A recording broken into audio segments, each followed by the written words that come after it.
พี่น้องก็เลยไปตำไม่สำใดกับโบอยูแล้วไปตำพี่น้อง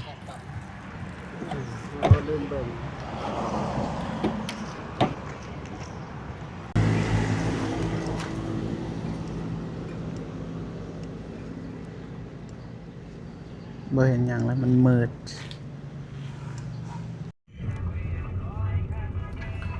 มาโอ้พี่น้องหอดห้องหมอเมืองท่าแตงพี่น้องไงหมดรถเก่งเถอะพี่น้องหอดแล้วห้องหมอบัดนี้ปลอดภัยแล้วหายเดี๋ยวก็หายขนอดห้องหมอ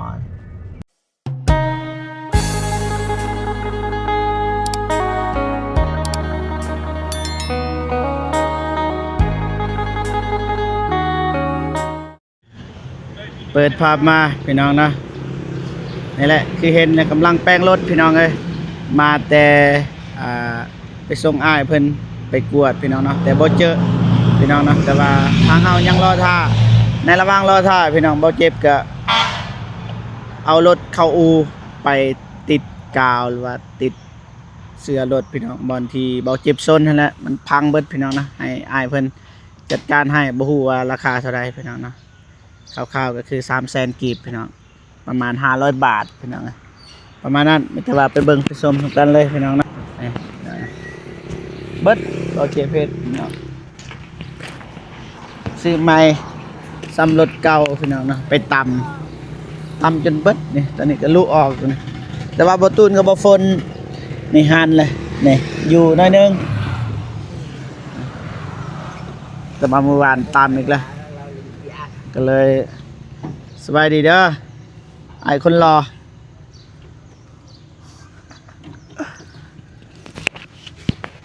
โอ้จักมาจับให้ท่านเขาจะใส่กาวแต่ก่อนเป็นกาววันนี้ก็สิใส่อีกบาท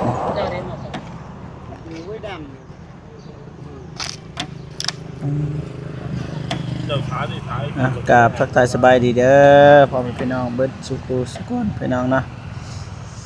เข้าอู่ก่อนพี่น้องในระหว่างรอท่าทางด็อกเตอร์เพิ่นบ่ทันเลิกเวียกเนาะเพราะว่าเรามีห้านเราต้องไปหาเพิ่นอยู่ห้านแต่ว่าตอนนี้เพิ่นอยู่โรงพยาบาลเราก็เลยรอท่าจาก1 ชั่วโมงในระหว่างรอท่าก็ให้จัดการก่อน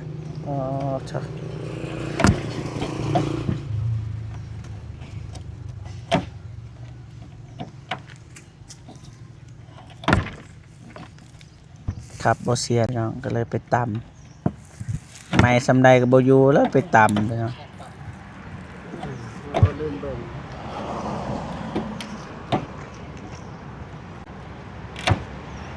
หล่อเลยกูแปลง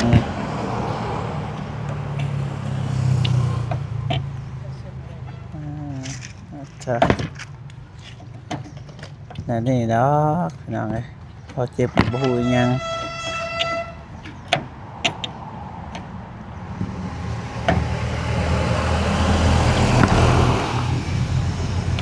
เป้าซีเอาเท่าไรแต่ยังจะเห็ดซีนี่เอาเท่าไรนั่นน่ะไปดีเด้อเห็ดซีได้ซีรถนี่โอ้เบิดนี่นะนี่ตัวนี้นี่ตัวนี้400,000กับทางหน้านี่มันแตกกันเลย400,000บ่หัวหน้าเห็นว่ารอเนาะขี้คุยเนาะหัวหน้านี่ก็ได้ได้สดบ่ดาวติดนี่อันนี้บ่บริไลฟ์สดถ่ายคลิปดูสิเจ้าหน่อยสิไปลงระวังเด้อจะไปถ่ายหางเขาสิเชื่อไปถ่ายหางเขาได้ฮะได้เจ้าหน่อยแม่นยังใครได้เห็นแล้วเขาบ้างนี่แหละเถียงกันทางนี้ก็ได้ยากบ่บ่ได้ยากบ่ได้ง่ายพี่น้อง เฮ็ดซีนี่300,000 400,000อ้ายเพิ่นว่านี่ออกเบิดเลยออกเกียร์เพชรทางนี้ก็หลุดบ่ฮู้ว่าถ้าเฮา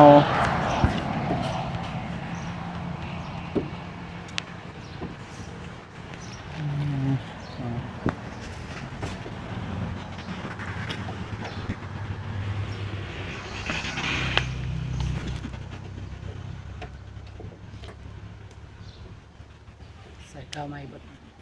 แหม่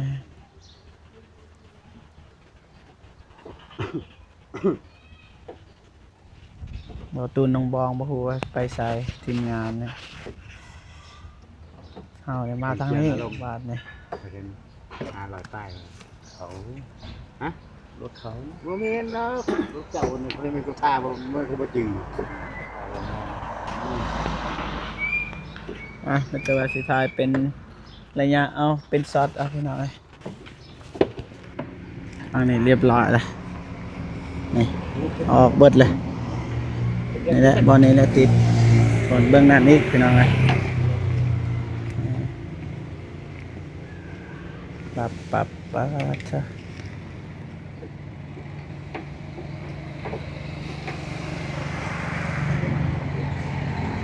ประมาณยัง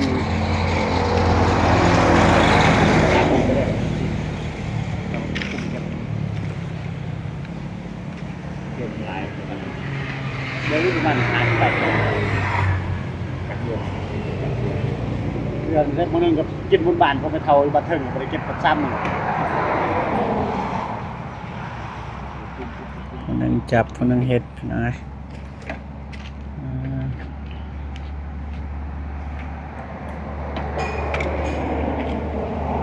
ส่วนกินปีกชิ้นหนมด้วย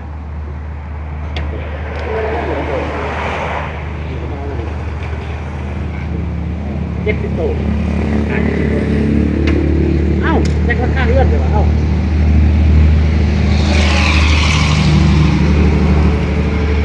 3 เงินประตูคือว่าป้ายผมพวกอะไรวะไม่ได้ว่าเจ็บที่โตแม่หลอดป้ายเลยลอยจากขวดไปไปเรียบ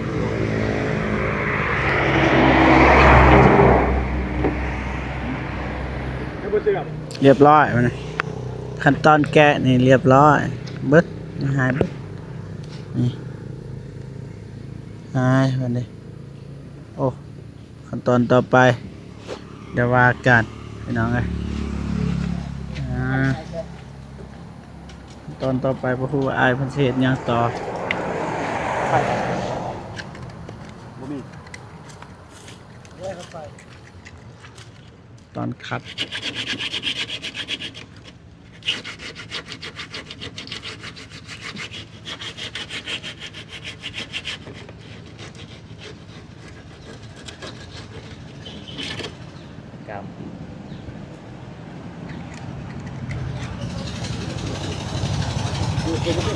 เอาอันนั้นออกแต่คัด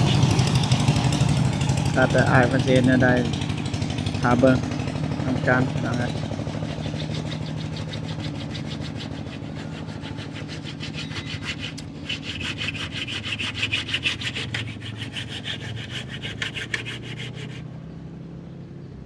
มีคนจุจะสูบให้อีกสมัครคีขนาด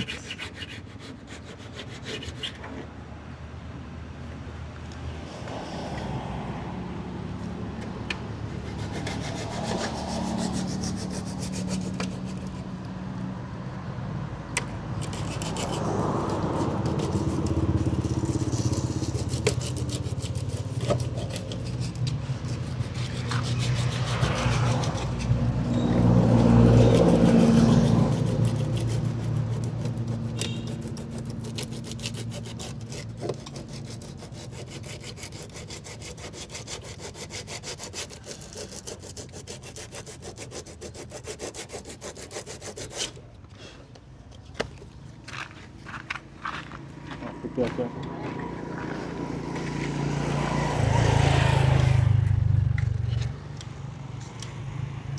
อ๋อครับ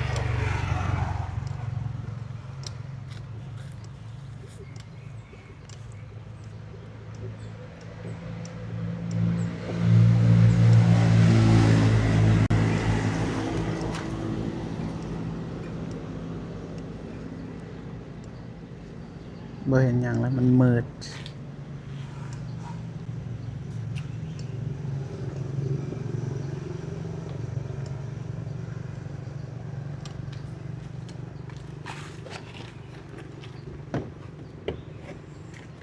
รู้ได้ป่ะเนี่ย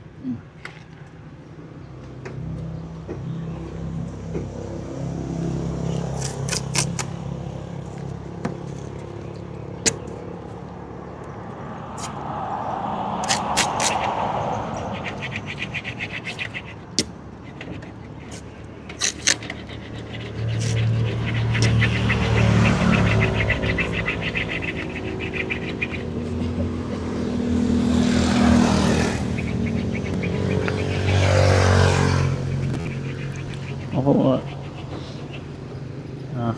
ปาดนี่สัญญกรรมแล้วเห็นยังไงนี่ปัดต่อ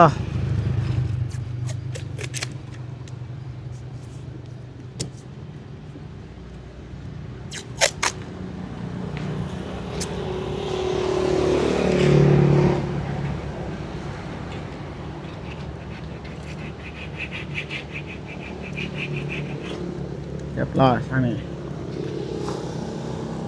ว่ามันสิติดไวหรือเปล่า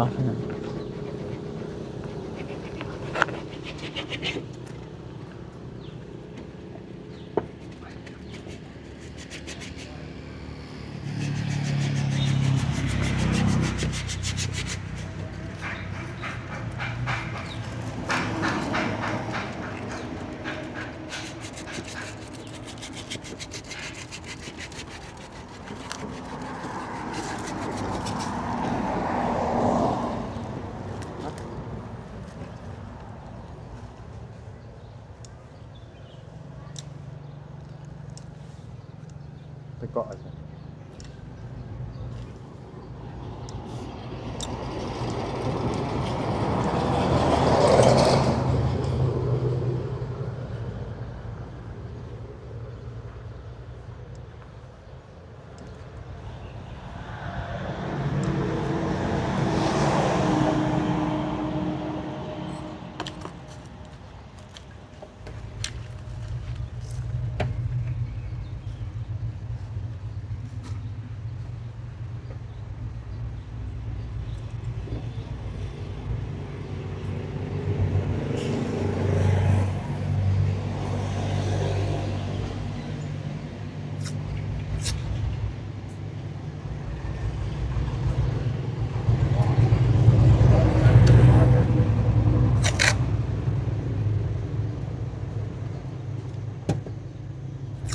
มันน่าแข็งนะไม่เลยปวดไม่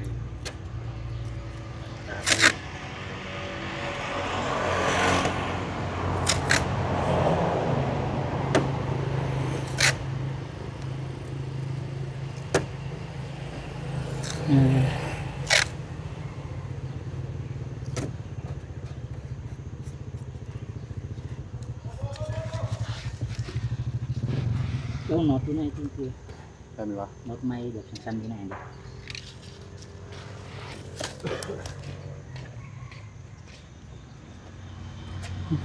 ลึกลวดอยู่ลุมแกะให้ในอ่ะหมูมัดมือนั่นนะบอฝนกับบตูนสร้างกระดานและมัดเอาเมื่อวานนะ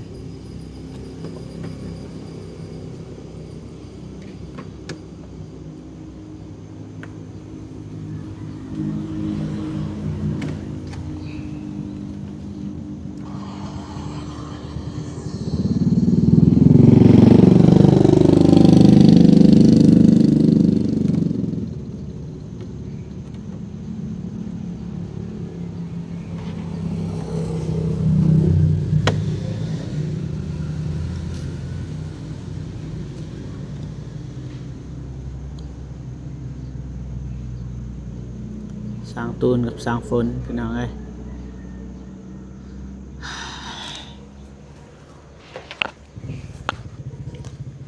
โอ้โหจากมือมันสิอยู่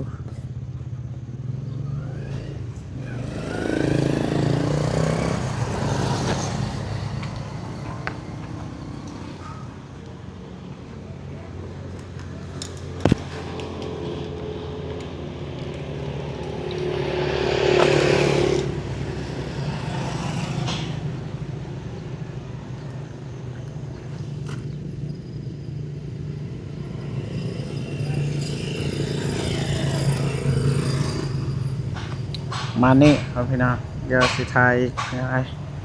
พักก่อน ไปตามดู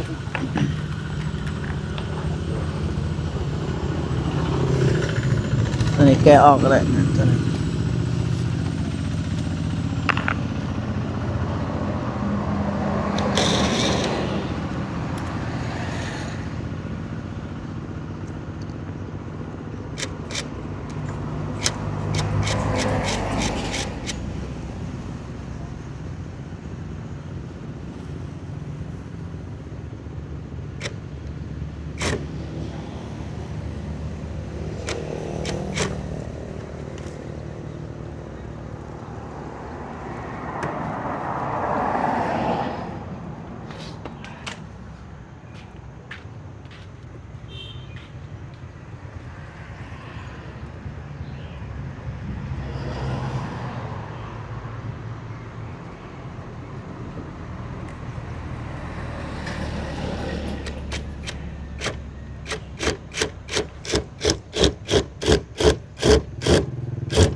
หลุดเบิดเลย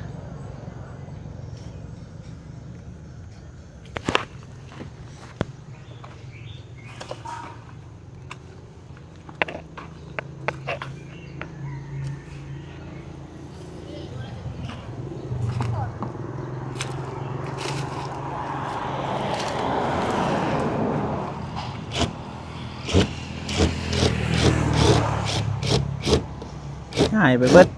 เปิดมาหอดหานจากมือนี่ ประมาณ2 ชั่วโมงแต่ 2 ชั่วโมง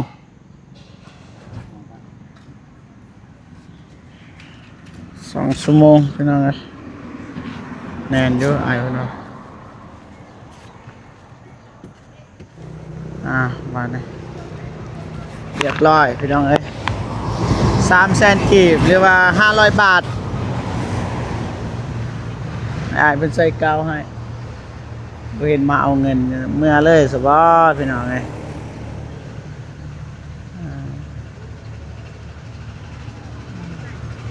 อ้ายก็มาแปลงรถบ่สบายดีเด้ออยู่บ้านใดอ้าย มื้อใหม่ เมืองใหม่ มื้อใหม่ลงบ่ใส่ บ้านหยังก่ะ บ้านมื้อใหม่ บ้านหมื่นอ๋อทางใดบ้านหมื่น ลงไปหนองบ่ใส่ โอ้น้องโมไซโอ้และบ้านหมื่นใหม่ ทางไปบ้านตะเกียวถึกบ่อยอยู่หันบ่ เนาะ เด้อน้องก็ไปหันแล้วเมื่อวานนี่ข่าวดีอยู่น้องยังก็อยู่บ้านตะเกียวทางทีมงานว่าสิเฮ็ดเทือนครัวให้พี่น้อยซอยน้องเพิ่นอยู่กับแม่เฒ่าอีกตนคือสิมีข่าวดีอยู่ในไวๆนี่พี่น้องเอ้ยเฮ็ดเทือนครัวให้เพราะว่าโอ้อยู่เฮือนครัวก็ซัมบ่แม่นเฮือนครัวซัมเฮือนนาคประมาณนี้พี่น้องแต่ว่าจ่ายเงินกันนี่แหละ500 บาทมาพี่น้องจ่ายเงินเสียอยู่นี่ดอกหัวหน้าเพิ่นเท่าไรก็ลมทรายกันบ่โอเคพี่น้องจ่ายเงินเรียบร้อยอายเพิ่นยังลบโทรศัพท์อยู่พี่น้องเอ้ยบ่อยากรบกวนอายเพิ่นพี่น้องนะไปไม่แต่ว่าเดินทางไปต่อไปส่งอายอยู่โรงพยาบาลคือเก่าไปหาบ่แม่นโรงพยาบาลดอกอยู่คลินิกพี่น้องไงเรียนว่าคลินิกพี่น้องนะไปไม่แต่ไปเจอกันอยู่คลินิกพี่น้องนะไปเลยพี่น้องนะงานบ่ได้ก็ค่อยๆไปเลยไปบ่ได้บวมเบิดซองคางเลยบ่ฮู้ว่าเป็นหยัง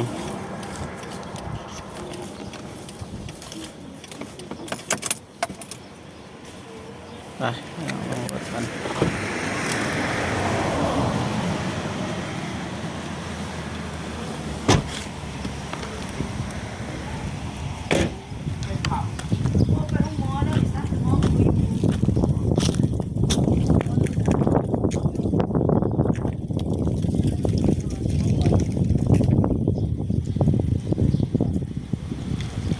กลับไปกลับมาบ่เนี่ย ไปไม่ดอก ปลาดง ไม่จับเสาเลยเอาไปใส่ยางไม้แถบเสานะคือ มันก็ไปห้องหมอเลยซั่น ไปห้องหมอเลยสักคนบ่อยู่เราไปห้องหมอ ไปอย่างบ่ได้ป่ะคำมือแล้วก็ไปนะคือเล่นกีฬานะ เขาเหยียบหมดเลย ก็ไปเด้อ หยับหยับมันเนี่ย อ๋อ มันไม่ได้เหยียบพอ มันมึนเนาะมันมึนบ่แล้วมันจังได๋หยาด เจ็บ อ๋อ มันเดี ตั ยว วเดียวหรอกหยับหยับ หัวหน้าเพิ่นบ่อยู่ยังไงด็อกเตอร์ดรอด็อกเตอร์บ่อยู่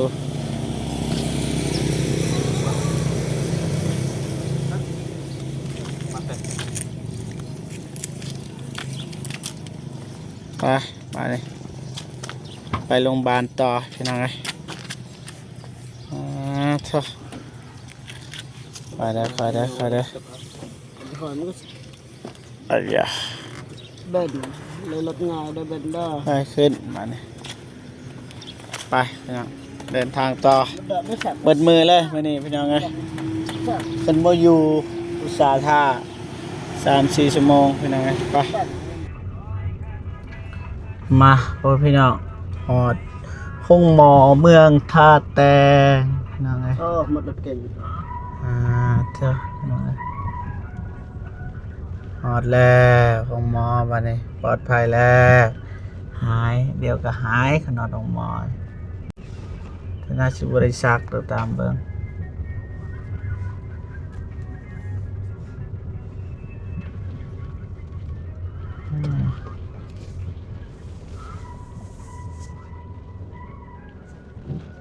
ก็ไว้ประจำเรามองอย่าง โอเคพี่น้องฮอดแล้วหยุดคลิปก่อนก็ได้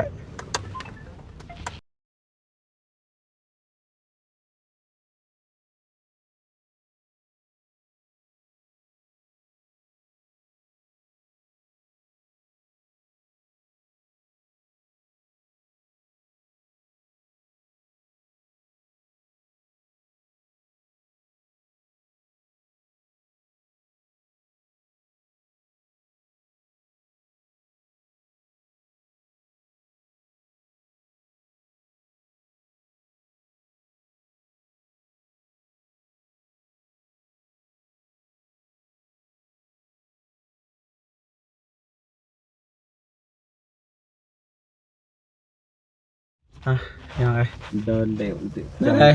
อาการหมอว่า เฮ้ย นั่นไรแพทย์บอกว่า มันเขาเลิกงาน เลิกเวียก เลิกเวียก ท่า บ่ถามเมื่อเลยมันไข่หลาย เจ็บแห้งเลย คนบ่ได้เอ้าก็เธอเอามาเด้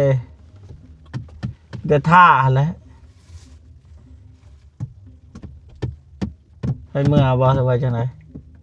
ที่จบ เขาตั้งใจมาเลยเด้ตั้งใจก็ต้องอยู่ให้ได้